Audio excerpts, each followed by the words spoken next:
Happy Sunday Story. Bagaimana kabarnya hari ini?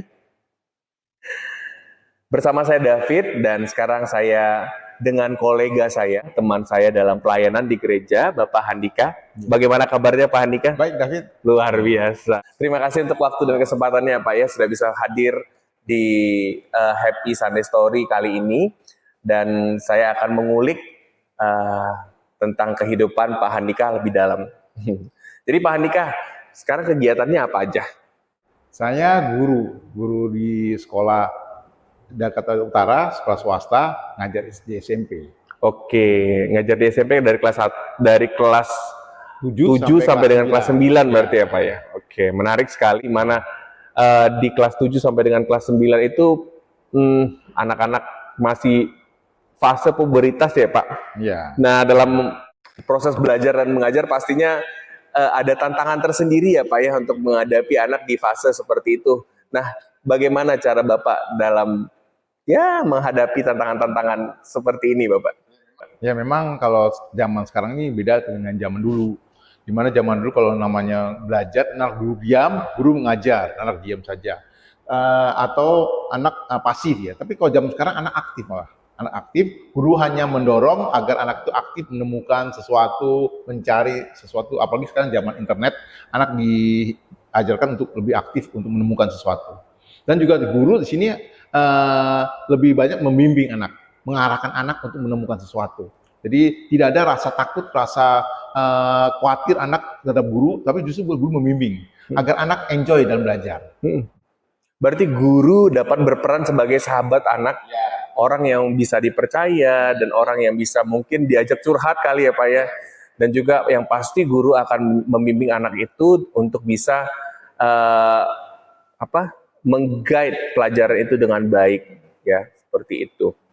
Nah, sekarang kan teknologi sudah berkembang begitu cepat ya Pak. Sebagai seorang guru pasti akan terdapat banyak sekali perubahan. Apalagi Bapak Handika sudah mengajar berapa tahun kalau boleh saya tahu Pak? Saya ngajar totalnya dari tahun 89. Sekarang kita 34 tahun lah. 34 tahun. Ya. Tentu menghadapi fase yang sangat berbeda ya Pak ya, dari dulu dengan sekarang.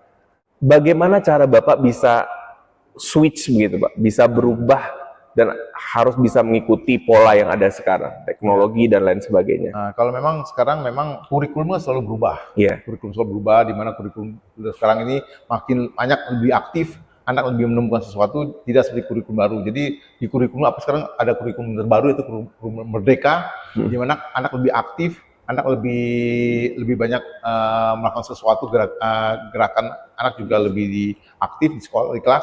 Tidak ada anak hanya duduk diam saja, tapi anak aktif diskusi kelompok, dan juga mereka harus mengikuti kegiatan-kegiatan yang bersifat di luar kelas, di luar sekolah, supaya anak lebih aktif menemukan sesuatu. Tidak seperti zaman dulu. Jadi zaman sekarang ini apalagi dengan teknologi, dengan ada internet segalanya, anak lebih aktif untuk menemukan sesuatu, dan juga anak lebih aktif untuk mencari sendiri. Jadi guru hanya membimbing, mengarahkan anak supaya anak lebih aktif. Jadi tidak ada rasa takut, rasa khawatir anak terhadap guru, tidak seperti zaman dulu waktu zaman saya sekolah. Tapi sekarang tuh anak lebih aktif, dan guru harus membimbing anak untuk mengarahkan untuk menemukan sesuatu yang baru. Baik Pak Handika, memang menarik sekali ya Pak kalau kita bahas terkait dengan pola didik guru-guru zaman sekarang, apalagi Bapak sudah melewati fase yang begitu panjang di dunia pendidikan dan Bapak bisa menyesuaikan diri. Boleh dibagikan nggak Pak? Kira-kira selama perjalanan Bapak hidup, yang saya tahu pasti sudah banyak memakan asam garam, apa saat, apa momen terendah di dalam hidup Bapak? Ya memang fase terendah, salah satu diantaranya yang yaitu zaman waktu COVID-19 itu, di mana pada saat itu anak saya kena COVID, menantu saya kena COVID, dan juga dapat kabar dari teman saya bahwa 2 teman saya meninggal kena COVID, ya. Sedangkan satu di antaranya merupakan mentor saya. Jadi kadang saya suka diskusi sama dia, tapi dengan kabar dia meninggal, dan juga ada teman saya juga dekat juga meninggal. Jadi 2 teman saya yang dekat meninggal, di samping itu juga ada anak saya dan menantu saya kena COVID. Jadi itu suatu hal yang sangat membuat saya stres juga ya waktu itu. Sampai akhirnya saya juga berdoa supaya masa itu boleh dilewatkan. Akhirnya juga anak saya dan menantu saya, walaupun 10 hari dirawat rumah sakit, Kemudian setelah itu masih di karantina mandiri selama 7 hari. Setelah itu baru akhirnya anak saya dan anak saya sembuh. Dan juga untuk teman saya juga saya berkunjung ke rumahnya, memang dia memang sudah ada sakit bawaan. Oh, Ya, jadi meninggal juga comorbid ya Pak ya. comorbid. Jadi tapi saat itu membuat saya shock juga itu. Membuat saya shock juga, dan juga dia berdoa supaya saya dikuatkan, terutama untuk masa-masa yang sulit waktu itu. Iya. Iya. Saya pun ada beberapa teman yang memang ya terkena COVID dan akhirnya mereka ya sama seperti teman-teman Bapak tadi ya meninggal karena COVID. Nah, tapi menarik karena saya mengenal Pak Handika itu justru di waktu COVID lagi tinggi-tingginya tuh Pak. Bapak pelayanan di gereja, dan apa yang membuat Bapak deal dengan kondisi itu? Di mana kondisi dunia pun sedang tidak baik, tapi Bapak memutuskan untuk, yuk aku mau pelayanan di gereja dan aku mau menyerahkan diri untuk melayani, di mana Bapak harus bertemu dengan banyak orang di situ. Ya, saya ingat ada satu ayat firman Tuhan yang berbunyi kurang lebih bahwa selama masih siang, marilah kita bekerja. Karena akan tiba malam di mana orang tidak bisa bekerja lagi. Jadi di situ saya ingat bahwa selama kita masih sehat, masih bisa bekerja, masih kita melayani Tuhan. Karena ada satu saat di mana kita tidak bisa melayani Tuhan lagi. Apa karena kondisi kesehatan kita, atau kita dipanggil Tuhan, jadi kita nggak bisa melayani. Jadi selama saya masih sehat, masih bisa melayani, layanilah. Dan ada satu ayat firman Tuhan yang menurut saya itu selalu agak berlebihan.